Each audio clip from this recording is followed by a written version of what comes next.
Welcome to Cord Cutting This Week, episode number 49, the show where I give you my opinion on some of the biggest stories in the world of cord cutting from the last week. Now, this is my opinion. If you want to learn more about these stories, in the show notes down below, I'll have a link to each story so you can read more about them. And make your own decisions. So let me know what I got wrong, what you disagree with. Maybe let me know if you think I should include a different story. I'd love to hear from you. First though, very excited announcement. We have a sponsor this week. Sling TV's new antenna install program is sponsoring this episode. You don't need to be a Sling TV subscriber to have them come to your home and install an antenna. Starting at $99, they'll come and install an indoor antenna, or for $150, they'll install an outdoor antenna. That price includes the price of the antenna. So you get an antenna and install it on the outside of your home. They'll wire it into your home. They'll make sure it's all working for $150. Great deal. If you're like me, kind of past the point where I want to be climbing on the roof of my home installing antennas. But this is a great service. They came to my home, they tested it out. I'll put a link down in the show notes down below too, so you can see my experience with having them come install the antenna, connecting it to my system so I can watch my locals through our antenna. So once again, you have to call a special phone number though. If you just call a regular dish number, you're going to get somebody who probably trying to sell you a TV subscription. So call 1-888-364-6055. Put that phone number down in the show notes. But once again, it's 1-888-364-6055. Let's dive right into the topics today. Hey, right off the bat, cord cutting is growing faster than ever. You probably saw the report earlier this week that DIRECTV now only added 49,000 subscribers. And that got a lot of people talking, oh, cord cutting's not doing that great, all the typical stuff you hear. Completely ignoring the fact that DIRECTV now raised the price and did all the promo deals, most of them, and other issues. But we're starting to get third quarter subscriber numbers from companies like AT&T, Spectrum, Comcast, and Verizon. And when you lump all of them together, they're losing about 233,000 subscribers every month. Now, these are the ones we have reported. There's other companies, Dish coming, and others that we haven't got numbers for. But according to reports, in 3 months, Verizon Fios lost 151,000 subscribers. Comcast lost 106,000 subscribers. Spectrum lost 66,000 subscribers. And AT&T got walloped with a loss of 346,000 subscribers. Grand total, 669,000 subscriber loss, working out to be about 233,000 lost subscribers every month, or 7,700 subscribers lost every day when you lump all these companies together. Of course, we're still waiting for companies like Dish to report. That number is probably going to go up. But cord cutting is growing very strong. I'm interested. Did you cut in the last 3 months? Did you cut in the third quarter of 2018? Leave me a comment. I'd love to hear from you. When did you cut? Did you cut in the 5 years ago? Leave me a comment. I'd also love to hear from you. Why did you cut the cord? Leave us a comment. I always love to hear those stories. But whenever you hear these things, oh, you know, cord cutting, not that great, not that fast, can't save money doing it, you can't do this, can't do that. It's hilarious to me. So check that out down in the show notes. If you want to read more about all these breakdowns, see all the financials. I have a link to each one in there. You can find out more, but leave me a comment. Let me know what your experience is. Next up, Dish has won their lawsuit over a Kodi add-on. Now, this is a third-party Kodi add-on, not an official Kodi add-on, called XemTV. A federal judge has awarded Dish $650,000 in their plaintiff against the XemTV Kodi add-on for offering content that Dish owned exclusive rights to in the United States. And this is not uncommon. Dish owns exclusive rights. Cromcast has other ones. AT&T has like the Audience Network and others where they own exclusive rights to that content. And Dish has been cracking down on these services. So they went after TV add-ons, struck a deal with TV add-ons, settled that, and they won a court order where the judge said that the defendants engaged in these illegal activities for more than 16 months despite having received notices of infringement from the services providers and TV add-ons. So it's very interesting to see this as the first big win in court against a maker of a third-party Kodi add-on that offered pirated content. And look for this to be the start of something, a new effort to crack down. Now, we heard late last year that they were really turning their focus on Kodi third-party add-ons. Again, Kodi's legal. It's the third-party add-ons that are the problem. And they really started targeting the United States. In other countries, they've been putting these people in jail, to be honest with you. Some countries have been doing jail time, amongst other things. But now that they can say, hey, we have this precedent case in the United States, look for them to go after others. Dish is not alone.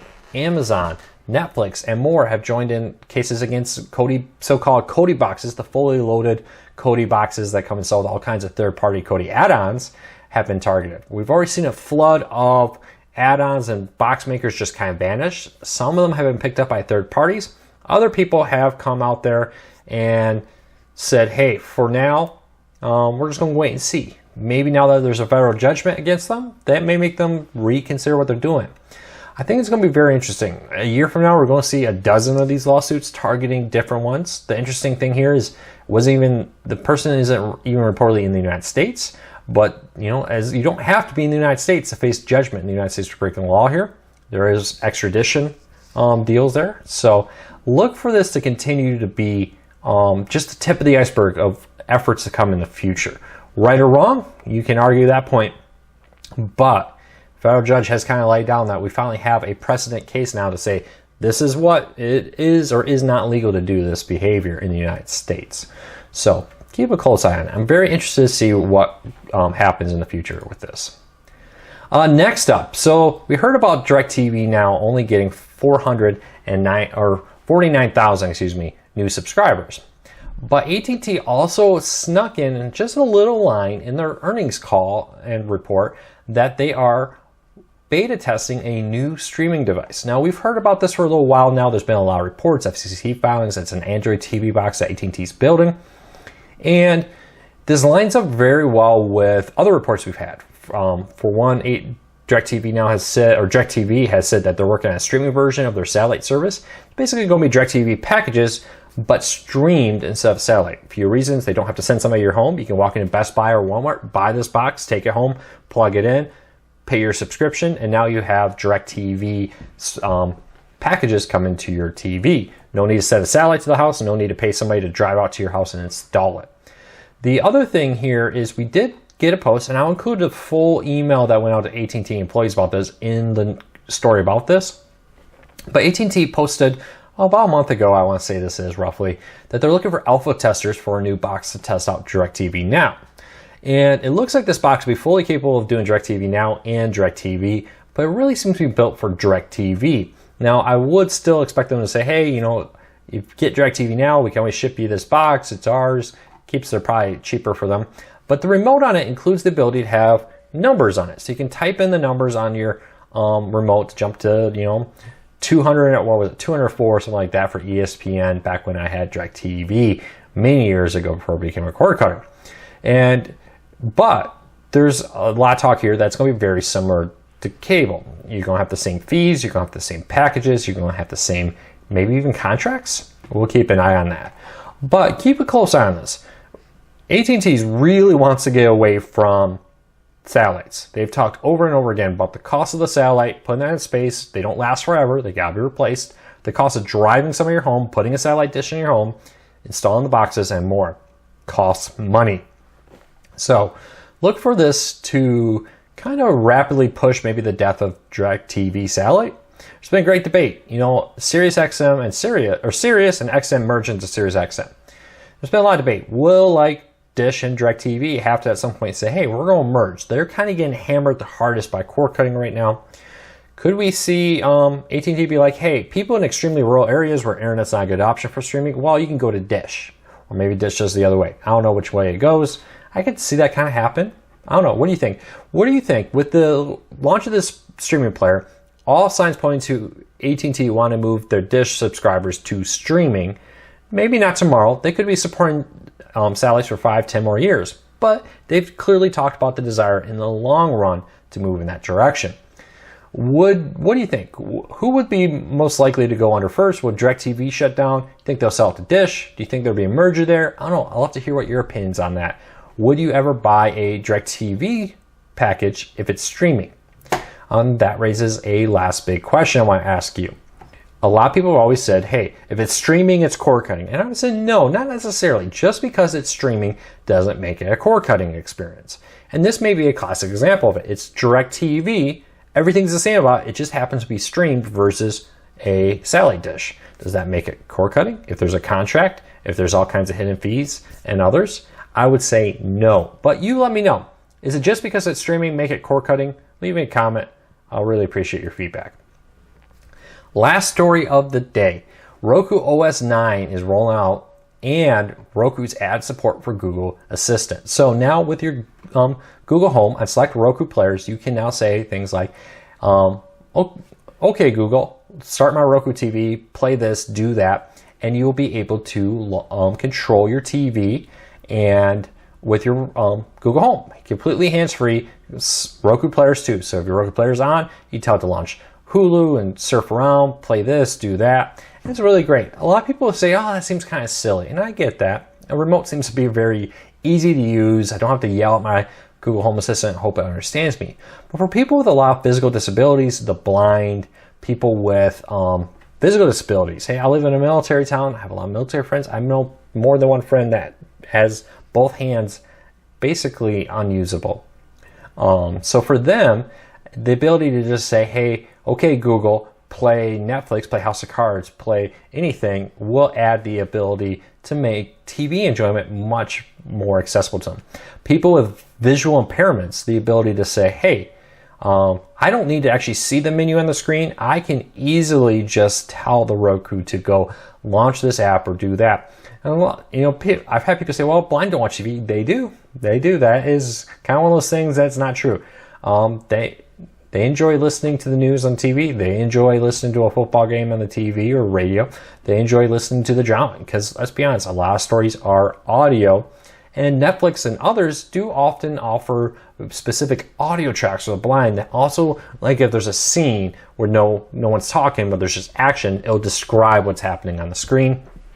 So I think this is awesome for Roku doing it.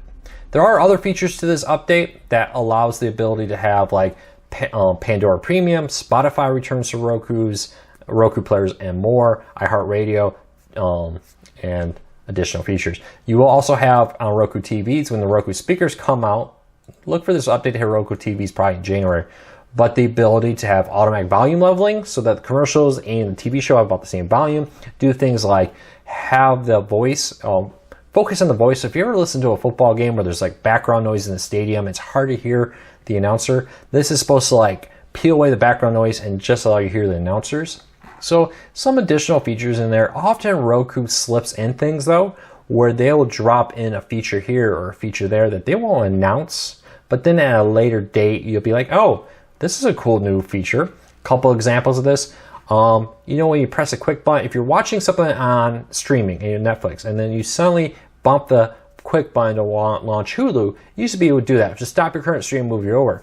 Now Roku pops up a little banner at the bottom, says, hey, by the way, did you really mean to press that? And you can confirm it. You can turn that off in the settings, but I find it really helpful if you accidentally bump the quick button on your remote. Now it will, if you're already watching a stream, it won't cancel that stream. If you're in a menu not watching a stream, it will automatically launch you into that new app.